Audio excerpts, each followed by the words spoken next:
Olá! Hoje iremos falar sobre doença celíaca. Mas afinal, o que é doença celíaca? Bem, doença celíaca é uma enteropatia autoimune induzida pela ingestão do glúten, estando subjacente a uma predisposição genética. O glúten é o principal constituinte proteico do trigo, do centeio e da cevada. Nesses cereais, a fração de glúten solúvel em álcool é tóxica aos doentes celíacos, provocando um estado inflamatório crônico da mucosa do intestino delgado, que se acompanha da atrofia das vilosidades e da hiperplasia das criptas intestinais. A lesão intestinal nessa doença caracteriza-se pela infiltração linfocitária intraepitelial, atrofia vilosa e hiperplasia das criptas do intestino delgado. A grande maioria dos pacientes expressa anticorpos contra a enzima transglutaminase tecidular. Outrora, considera uma patologia limitada à população pediátrica. O espectro variado de manifestação clínica da doença é hoje muito conhecido, graças aos avanços na técnica de diagnóstico. É atualmente possível detectar a doença celíaca em adultos com forma de apresentação atípica, e aí que entra o estudo da histologia.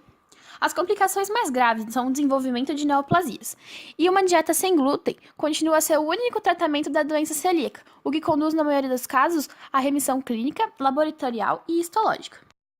Para entendermos melhor a doença celíaca, é importante que estudemos o tecido do intestino delgado. O intestino delgado é o sítio terminal de digestão dos alimentos, absorção de nutrientes e secreção endócrina. Os processos de digestão são completados no intestino delgado, no qual os nutrientes são absorvidos pelas células epiteliais de revestimento.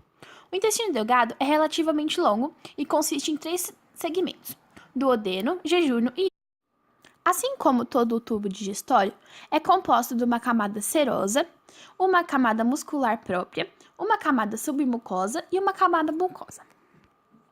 Tem nessa camada mucosa diversas estruturas que ampliam sua superfície de contato, aumentando assim a área disponível para a absorção dos nutrientes.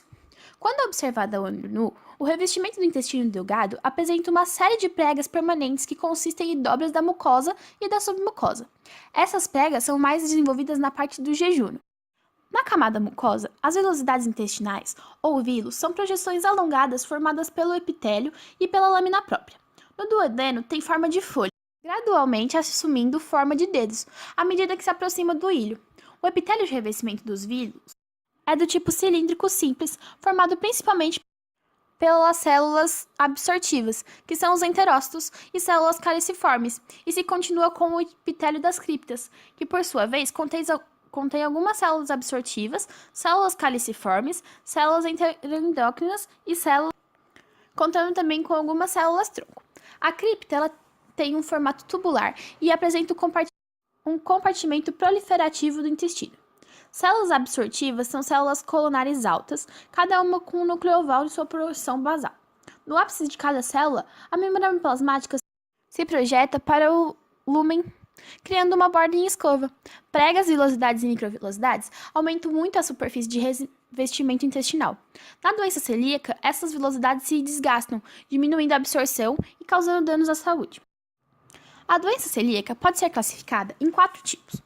A primeira delas é a doença celíaca clássica, na qual a sua forma de apresentação é um predomínio dos sintomas gastrointestinais, com desenvolvimento de uma síndrome de má absorção característica. Os sintomas clássicos incluem a diarreia crônica, a distensão abdominal e o atraso do crescimento.